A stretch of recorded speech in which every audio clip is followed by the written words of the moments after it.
Natigilan sila nang makita akong nakatayo sa bungad ng nakabukas ng pinto. Agad na bumaba si Rodante at lumapit sa akin, niyakap niya ako at hinagkan sa noo. "Kumusta ang kapatid mo? Nagkita ba kayo?" Tumango ako. "Yeah, she's okay now. Maayos na ang lagay niya." Nakita ko rin pala sina Jake. Si Baby Jake, how is he? I miss him so much. Na-miss ko na ang baby natin. Hindi ko mapigil ang hindi ngumiti sa sinabing yun ni Rodante. Nakita ko rin kung paano magliwanag ang mga mata niya nang banggitin ko ang pangalan ni Jake. "Baby Jake, sino si Jake?" Lumapit si Mira. May malit na ngiti sa mga lobby. Ewan ko pero nabuhay ang inis at takot sa dibdib ko nang magtanong siya tungkol kay Baby Jake. Pakiramdam ko sasaktan niya rin si Jake katulad ng ginawa niya sa baby ko. Anak ng kapatid ni Karel, anak ni na Denise at Norman. Ngumiti siya sa akin, bahagyang nalukot ang noo ko sa ikinikilos niya. Normally, nagagalit at nagwawala na siya ngayon. Inis na inis siya sa tuwing nababanggit ang pangalan ni Denise dahil inagaw raw nito si Norman. "Magkasama kayo?" Hindi ko napigil ang itanong kay Rodante. She has something to say. Tuluyang nagsalubong ang mga kilay ko nang mapansin na malumanay na ang boses ni Norman, hindi katulad nitong nagdaang mga araw kung saan, galit na galit siya kay Mira. "May nangyari ba habang wala ako?" Lumapit sa akin si Mira. May banayad ng ngiti sa mga labi niya. "Karel, I'm sorry, napagtanto kong mali ang mga nagawa ko." Nagtataka kong tiningnan si Mira. Is this happening? Is she really sorry? No, hindi niya mabibilog ang ulo ko. A person like her can never change. Hindi sa isang gabi lang. Magbabago siya, lalong hindi sa isang sorry lang. Mabubura agad ang mga kasalanang nagawa niya. "Sana mapatawad niyo ako, lalo na sa iyo, Karel." Humihingi ako ng tawad. Namasa ang gilid ng mga mata, kahit na umiyak siya ngayon sa harap ko, at kapanipaniwala ang drama niya. Hindi ko magawang paniwalaan ang mga sinasabi niya. Napansin siguro nila ang mga tingin ko kay Mira kaya naramdaman ko na lang ang kamay ni Rodante na humahagod sa likod ko. "Sana naman, mahanap mo sa puso mo ang pagpapatawad, Karel. Kung ang Diyos, nagpapatawad, tayo pa kayang mga anak lamang niya?" Nagpatuloy siya sa tahimik na pagluha. "Kailan ka pa naging relihiyoso?" Hindi ko napigilan ang sarili ko, natigilan si Mira at napatingin kay Rodante. Narealize ko na maling-mali ang ginawa ko. Humingi na ako ng tawad kay Rodante, at alam kong katulad mo. Nagdadalawang isip siya. But he decided to give me a chance. At sana, ikaw rin. Nabaling kay Rodante ang paningin ko dahil sa sinabi ni Mira. Wala pa siyang maalala pero alam na niya. Alam na niyang nakunan ako dahil sa kanila ng babae niya. Pero nagawa niyang patawarin agad si Mira. Mukhang wala pa rin siyang ipinagbago. May alaala man siya o wala, mariin akong lumunok bago sila nila Pagson. Dumiretso ako sa kwarto ko. Gusto ko sanang magkulong sa loob pero naabutan naman ako ni Rodante.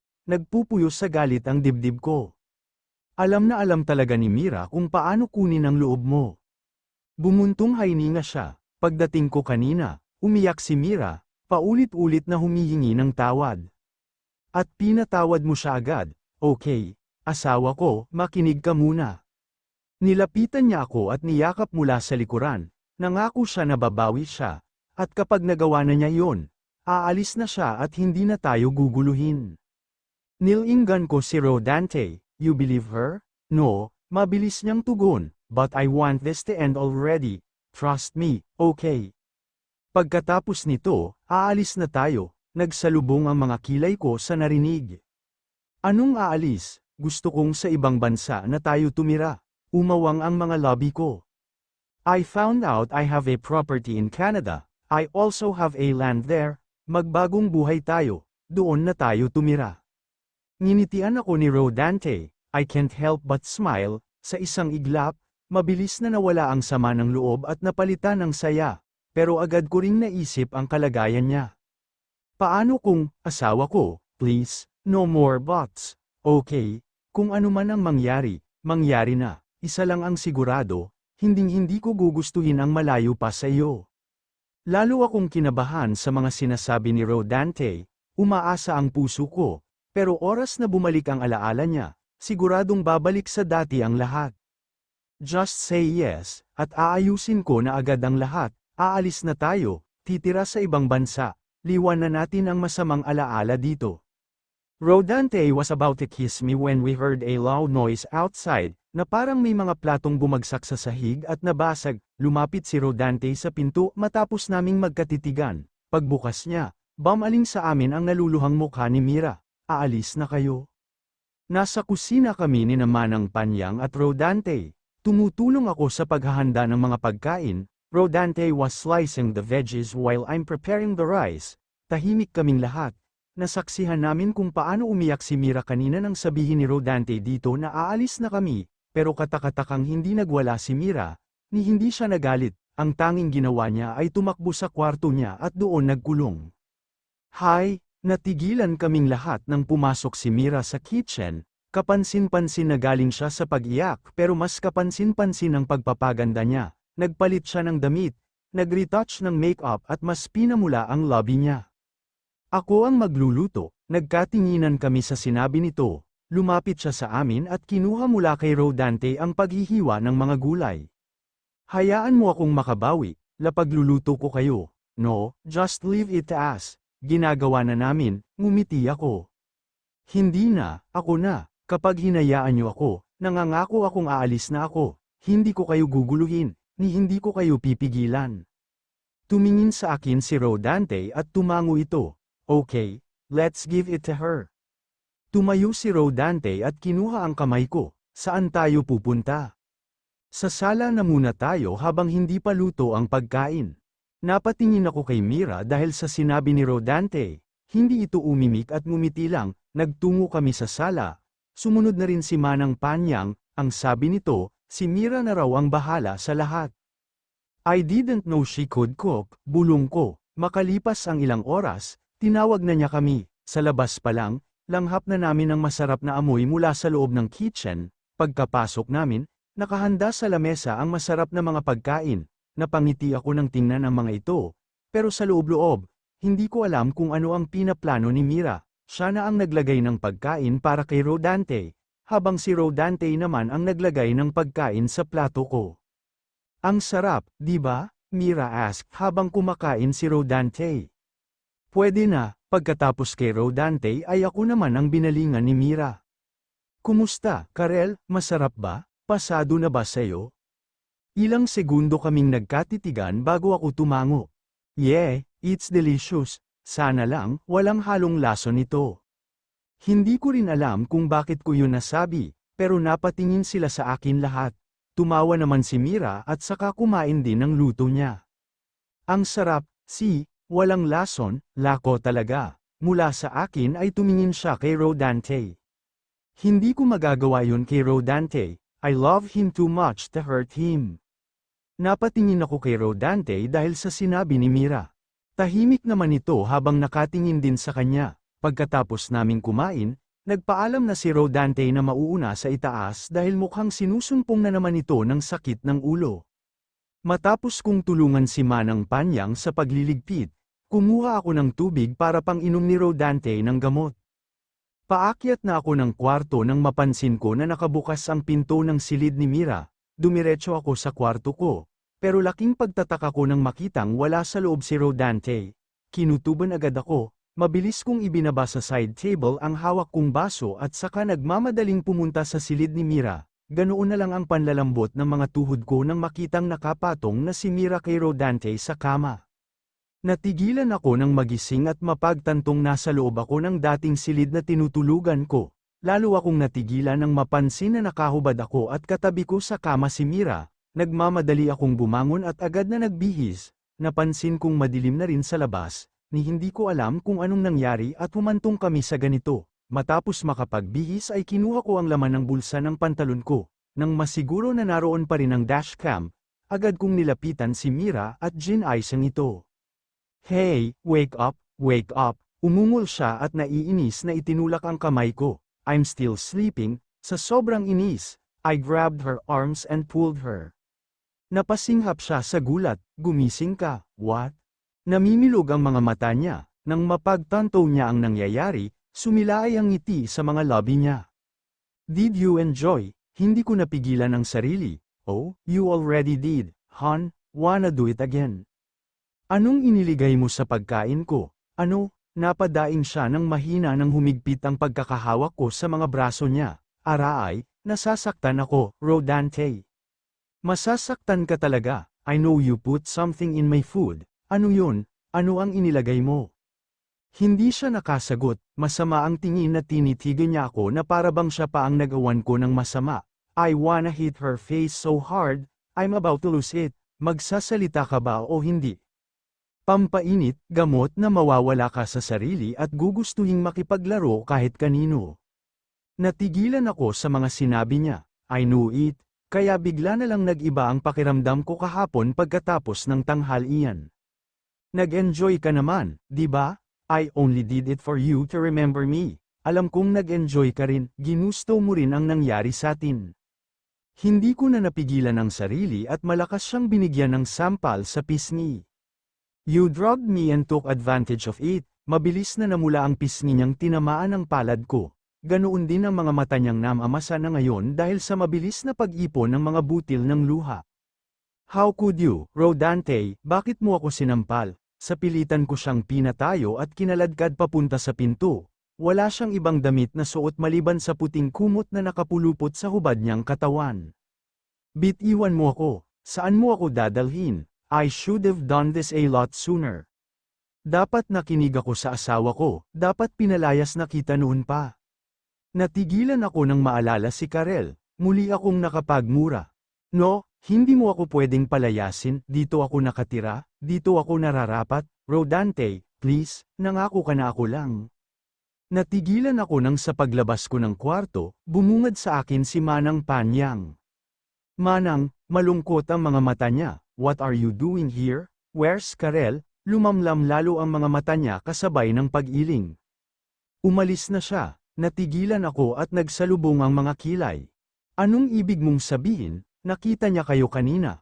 Umalis na si Karel dala ang mga damit niya. Manang, saan kayo pupunta? Mula sa pinto, humarap sa akin si Manang Panyang at banayad ng umiti. Mamamalengke lang ako, lang segundo akong natahimik. Hindi sigurado kung ano ang gusto kong sabihin o itanong. May gusto ka bang ipabili? Umiling ako. Baka hindi rin ako dito kakain. Aabutin kami ng kalahating araw sa korte. Maagap siyang tumango. Mag-ingat ka. Iho, mauuna na ako, ha? Nakahanda na ang agahan mo. Kumain ka bago gumayak. Tumalikod ito at lumapit sa pinto, pero muli siyang natigilan nang magsalita ako. Wala ba kayong balita sa kanya? Nilinggan niya ako gamit ang malungkot na mga mata. She slowly shook her head, malungkot ang buong mukha niya.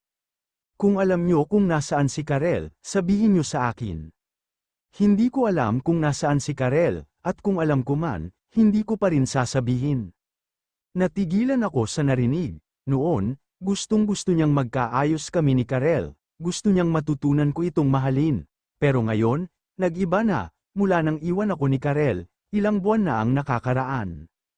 Nangako ako sa kanya na hindi na ako manghihimasok sa mga desisyon niya. Nagbaba siya ng paningin matapos ang ilang segundong pananahimik.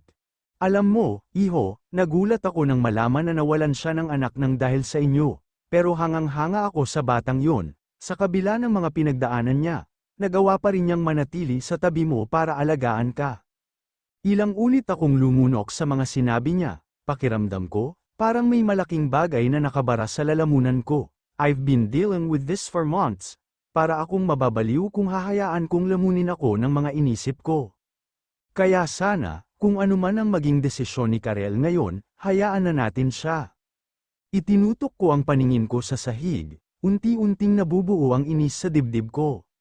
Gusto ko lang siyang makita, kung handa na siya, magpapakita pa rin siya sa iyo. Hindi pa ba sapat ang ilang buwan? Kahit ilang taon pa ang lumipas, hindi ganoon kadaling maghilom ang sugat na dulot nyo. Ilang ulit akong tumango, naintindihan ko, sa labas na ako kakain.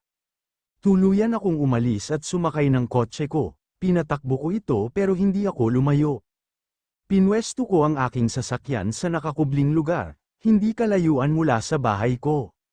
Ilang minuto akong naghintay hanggang sa makita ko ang pagdaan ng taxi na kinalululanan ni Manang Panyang. Tahimik ko itong sinundan, at hindi nga ako nagkamali. Hindi siya pumunta sa palengke o sa kahit saang grocery store. Nagpatuloy ako sa pagsunod sa sasakyang kinalululanan ni Manang Panyang. Siniguro kong hindi ako mapapansin ng mga ito, mahigit 2 oras ang biyahe bago tumigil ang taxi na sinasakyan niya. I checked the surroundings, malayo na ito sa Manila. In fact, puro mga puno at halaman ang nakikita ko sa paligid. Hindi gaanong marami ang kabahayan at napakatahimik. Nang makita kong lumabas si Manang Panyang, umibis na rin ako ng sasakyan at sinundan siya hanggang sa makapasok siya sa mapunong parte ng lugar. Matagal kaming naglakad, naririnig ko na ang ingay ng paghampas ng tubig, sigurado akong may malapit na dagat o ilog sa paligid. Natigilan ako nang mapansin na huminto sa paglalakad si Panyang, agad akong nagkubli sa isang puno. Sino yan? Lumabas ka. Huminga ako ng malalim sa narinig. Lang ulit akong nilang bago nagdesisyon na magpakita sa kanya. Anong ginagawa mo dito? Nanlalaki ang mga matang tanong niya sa akin. Alam kong alam mo kung nasaan si Karel. I wanna see my wife. Hayaan mo na siya. I knew it. Sa tuwing lumalabas ka at natagalan ka, si Karel ang pinupuntahan mo. Bring me to her, please. I just wanna see my wife. Lumapit siya sa akin, nakikiusap ang mga mata pero umiling ako. Iho, nagmamakaawa ako, hayaan mo muna si Karel. Nandito lang siya, di ba? Kung ayaw mong sabihin kung nasaan siya, ako ang maghahanap sa kanya. Nilagpasan ko si Panyang at naglakad, sinubukan niya akong pigilan pero natigilan kami sa narinig. Ate Karel, may dala akong mga prutas, umalingaw-ngaw sa paligid ang boses ng isang babae.